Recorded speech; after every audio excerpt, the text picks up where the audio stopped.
Most people never see real power coming. It does not shout. It does not beg. It does not try to impress the room. It walks in quietly, says little, and somehow changes the air without asking permission. That is why some people feel uneasy around you even when you have done nothing loud, nothing rude, nothing aggressive. They cannot explain it, but they feel it. They sense control. They sense distance. They sense that you're not easy to read, not easy to pull, and not easy to own. Listen carefully, because this is where everything starts. You were not born weak. You were trained to be too open, too reactive, too available, too easy to study. And the moment people can study you, they can predict you. The moment they can predict you, they can push you. But when your energy becomes harder to read, the whole game changes. People begin to second guess themselves around you. They speak, then rethink. They test, then hesitate. They watch you more closely because they cannot find the handle to control you. And that is what this is really about. Not becoming cruel, not becoming cold, becoming steady, becoming selective, becoming the kind of person who cannot be easily shaken. Stay with me, because the deeper this goes, the more you may start seeing your own life in a very different way. The first shift is simple, but most people fail here. You stop reacting emotionally when someone tries to provoke you. That does not mean you feel nothing. It means you stop handing your inner world to anyone who knows how to press a button. Think about how people behave when they want to measure you. They interrupt you. They throw a small insult. They question your value in front of others. They poke at your pride just to see what spills out. Anger, insecurity, neediness, fear. The second you react on impulse, you reveal the map. You show them where to hit next time. But when you stay calm, when your face barely changes, when your breathing stays even and your voice remains steady, something strange happens. The pressure flips. Now they are the one feeling exposed. Now they wonder if they misread you. Now they start questioning their own move. Silence in that moment is not emptiness. It is control. And people feel that control immediately. Most people are driven by emotion. Pull hard enough and they snap. Push the right wound and they collapse. But a person who can feel emotion without obeying it becomes very difficult to manage. That is why calm people create tension without trying. They do not chase the moment. They own it. And once people realize they cannot easily make you break, they stop feeling comfortable around you. Picture a public moment. Someone tries to embarrass you in front of others. Most people rush to defend themselves. They explain too much. Their posture changes. Their breathing speeds up. Their words become messy because they are trying to protect an image in real time. But you do something different. You pause. You look. You let the moment breathe. No panic. No quick defense. No emotional leak. Suddenly the room stops watching the attack and starts watching you. This is where power becomes visible. Not because you fought harder, but because you stayed untouched. Your calm starts acting like a mirror. The other person begins to see their own instability in contrast with your control. They speak more. They reveal more. They get louder. They try harder. And each extra move makes them look weaker while you remain centered. That is why emotional discipline is so powerful. It turns pressure into information. It shows you who is trying to control the moment and who is truly in control of themselves. Remember this line, because it matters more than most people realize. The person who can control your emotions can control you. So stop giving people that access. Feel what you feel in private. Decide your response with timing. Speak when it helps you. Act when it serves the moment. Do not perform your pain for people who would only use it as data. And wait, because this next shift is where many people quietly lose respect without even noticing it. You begin to speak less than necessary. Not less because you are afraid, but less because you understand the cost of careless words. Every extra sentence reveals something. It shows your thinking, your timing, your insecurity, your desires, your wounds, your plans. People learn you through your loose speech. They learn what excites you, what scares you, what you need, what you cannot let go of. Then later, when the moment is right, they use that knowledge. This is why silence has real value. Silence protects. Silence observes. Silence lets other people fill the empty space with their own assumptions, and in doing that, they often reveal themselves more than they intended. You have seen this happen before. A room full of people trying to prove themselves. Everybody talking over each other, everybody desperate to be noticed. Then one person says very little, but every word lands. Why? Because restraint creates weight. When you do not waste words, people listen harder. When you do not explain every thought, people lean in. When you do not rush to fill the silence, your presence becomes sharper. This does not mean becoming robotic. It means being intentional. It means refusing to overtalk just to calm your own anxiety. Weak people speak to release tension. Strong people speak to move reality. There is a difference. And once you feel that difference, you will never want to go back to nervous over-explaining again. Think about how many problems start because someone said too much too fast to the wrong person at the wrong time. A joke that revealed bitterness. A confession given to someone who had not earned trust. A long explanation that made a simple issue look suspicious. A defensive speech that lowered your own value more than the accusation ever did. This is how people quietly damage themselves. Not with one big mistake, but with too many unnecessary words. The more you explain, the more you invite judgment. The more you justify, the more you signal doubt. The more you rush to be understood by everyone, the less powerful your presence becomes. But when you slow down, when you answer with precision, when you stop feeding every silence with noise, your energy changes. People stop treating you like an open book. They begin to measure their words around you because they cannot fully measure yours. And yes, that unsettles them. People often respect what they cannot fully read. Not because mystery is a trick, but because discipline is rare. So next time someone confronts you, do not rush to unload your whole case. Let them talk. Let them show you their emotion, their fear, their need to win. Then answer with what is needed, nothing more. A few exact words can do what 100 nervous ones never could. Most people will miss this lesson because they are addicted to immediate release.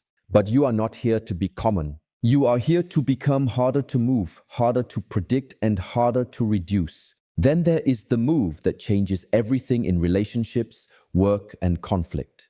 You learn to walk away without always explaining yourself. This is difficult because many people are trained to believe they owe everyone closure, access, and endless reasons. They think if they just explain better, the disrespect will stop. If they just speak longer, the misunderstanding will clear. If they just prove their heart one more time, the other person will finally become fair. But that is not how it works. Some people do not misunderstand you by accident. They misunderstand you because it gives them power. They twist your words because confusion benefits them. They push your limits because they want to see how much you will tolerate. And once you understand that, you stop wasting energy on people committed to reading you wrong. You step back.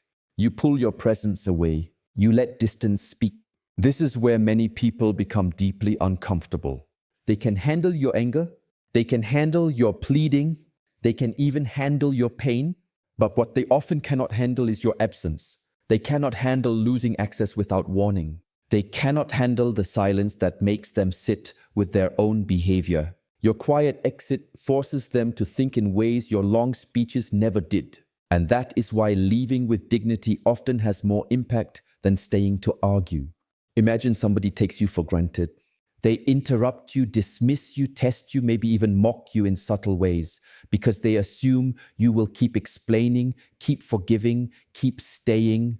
The old version of you would probably try to clear the air, try to be fair, try to show good intentions, but the stronger version sees the pattern and moves differently. No scene, no dramatic final speech, no begging to be seen correctly, just space, just a closed door. Just a calm disappearance from what no longer deserves your energy. That kind of detachment changes the whole emotional math. Suddenly they are the one replaying moments. Suddenly they are the one looking for meaning. Suddenly they realize your value when your availability is gone. And let's be honest, many people only understand boundaries when access is removed. This is not about playing games. It is about self-respect. It is about ending the habit of placing your worth in other people's hands and then waiting for them to judge it fairly. If someone is committed to disrespect, your explanation will not heal it. Your distance will expose it. That is the truth many people avoid because it feels too sharp. But it is real. You do not always need the last word. Sometimes your peace is the last word. Sometimes your departure says everything your mouth was trying and failing to say. Keep listening, because the next behavior is what makes people feel your strength before you even open your mouth. You do not break under pressure or under watchful eyes. This is where presence becomes unforgettable. Anyone can look confident when life is easy, when the room is warm, when nothing is on the line. But pressure reveals structure. Pressure shows whether a person is built from discipline or from appearance. Watch what happens in tense moments. Voices rise. Hands move faster. Eyes shift. People start trying to protect themselves through noise. They react before they think. They speak before they understand. But when you stay composed in that kind of moment, people notice immediately. Your steady breathing, your controlled tone, your unhurried posture, the way you do not rush to save your image, all of it sends a message. Pressure is not driving me. I am driving myself. That message is powerful because it is rare. Most people are deeply uncomfortable around someone who stays centered in chaos, because calm under pressure exposes panic in everyone else. Your composure becomes contrast. Their instability becomes visible beside it. And this is why real steadiness can feel intimidating even when it is quiet. It is not loud strength. It is controlled strength. And controlled strength is much harder to challenge. When others lose themselves in the moment, but you stay anchored, you become the standard in the room. People may not admit it, but they feel it. Look closely at what calm under pressure actually does. First, it stops people from reading fear on your face. Second, it keeps your thinking available while others are burning theirs in panic. Third, it breaks the script of anyone who expected you to crumble on command. That is why a steady voice in a hard moment can hit harder than shouting ever will. And there is another layer most people ignore. When you remain composed, you gain access to information others are too emotional to notice. You see who talks too much when nervous. You see who switches sides under tension. You see who wants truth and who only wants dominance. Pressure becomes a spotlight, and because you are not blinded by it, you can actually study what it reveals. This is why composure is more than image. It is strategy. The one who keeps their center keeps their options. The one who keeps their options usually controls the outcome. So when attention lands on you in a difficult moment, do not treat it like danger by default. Treat it like a test that can reveal your shape. Let others rush. Let others shake. Let others overplay their hand. You stay exact. You stay measured. You make people wonder how you can hold that much control while everything around you is trying to break form. And that question alone gives you power they can feel but cannot quite explain. Another behavior changes the way people respond to you almost instantly. You stop seeking approval. You stop shaping your voice, your choices, your timing, and your identity around being liked by everybody in the room. This is bigger than confidence. It is independence. Most people are moved by external reaction more than they realize. A look of disapproval changes their tone. A little rejection changes their plan. The fear of being judged edits their personality before they even speak. But once you stop living like that, your energy becomes different, cleaner, harder, more grounded. You no longer perform to secure acceptance. You no longer bend yourself into a shape that makes other people comfortable at the cost of your own truth. And people feel that immediately. A person who does not need approval is difficult to manipulate because praise will not buy them and rejection will not break them. That kind of freedom creates discomfort in people who still depend on permission for their identity. They may call you distant. They may call you cold. They may say you changed.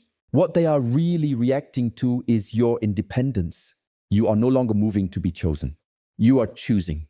And that flips the entire dynamic. Stay here, because this next layer is where approval addiction quietly destroys power in everyday life. How many times have people talked themselves out of a strong decision because they were afraid someone would not understand it? How many times have they stayed small because they did not want to look selfish? How many times have they swallowed truth, delayed action, or accepted disrespect because they feared losing approval? That is how people become strangers to themselves. Not in one dramatic fall, but in 1,000 small self-betrayals dressed up as being nice. But when you stop chasing validation, your value rises. Not because you are trying to appear important, but because inner approval changes how you carry yourself. You stop over-smiling for acceptance. You stop explaining your choices to people who have not earned that access. You stop shrinking your standards so others can stay comfortable. You walk into rooms without needing to win every face. And strangely, that is when more people start noticing you. Because self-possession has a gravity that performance can never fake. You do not need to dominate the room. You just need to stop needing the room. That is the shift. When your worth comes from within, attention stops controlling you. Praise stops inflating you. Criticism stops owning your nervous system. You become stable in a world full of reaction. And yes, that makes some people uneasy because your refusal to seek approval silently exposes how much of their own life is still built around it. There is another powerful behavior that most people never develop. You stop revealing every plan before it becomes real. You move with more privacy. You stop announcing every goal, every next step, every dream to people who only know how to clap early and disappear later. This matters because attention can weaken things that are still growing. The more people talk about their future, the more they often drain the energy that should have gone into building it. Words create the illusion of progress. Public excitement creates the feeling of movement without the burden of actual discipline. And once opinions, envy, doubt, and outside energy start touching something too early, many plans lose force before they ever become concrete. So you learn to protect your direction. You work in silence more often. You let results introduce themselves. You do not hand your unfinished life to random observers and then wonder why your focus became fragile. This also changes how people read you. They cannot tell exactly what you are building. They cannot estimate your timing. They cannot easily interfere with what they cannot fully see. Quiet progress creates a different kind of power. It builds momentum without inviting unnecessary noise. And when the result finally appears, it lands harder because it was real, not rehearsed through constant talking. Think about how often people sabotage themselves by sharing too soon. They tell everyone about the business before it exists, the change before it is stable, the move before it is certain, the discipline before it has roots. Then the outside world enters too early. Advice, doubt, jealousy, fake support, hidden competition, all of it starts touching something that was still fragile. Suddenly the vision feels heavier. The energy gets scattered. The focus breaks, but when you keep some things private, you give them room to harden. You give your future the protection of silence until it can carry its own weight. This does not mean living in fear. It means being selective with access. Not everybody deserves a window into what you are building. Not everybody can be trusted with what matters to you.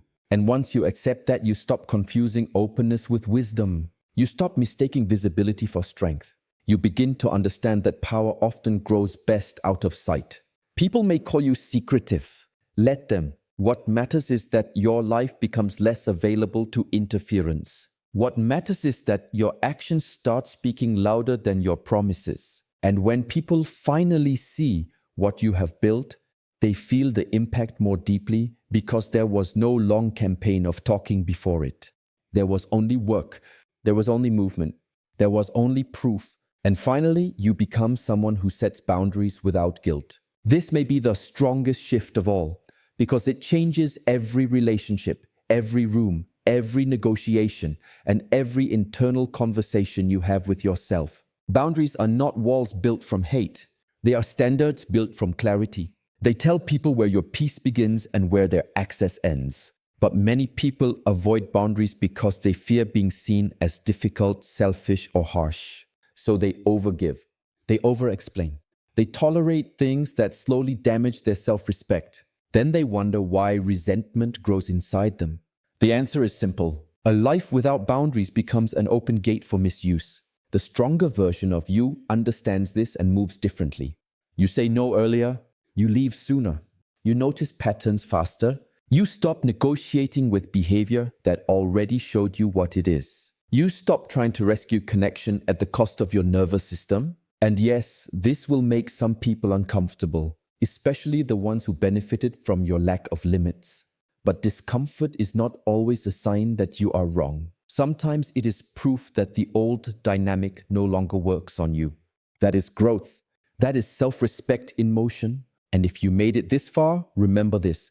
Real strength is not noise, not performance, not force. It is control. It is timing. It is silence with purpose. It is calm under fire. It is distance when needed. It is discipline in what you reveal, what you tolerate, and what you chase. Build that, and people will feel it before you ever try to explain it.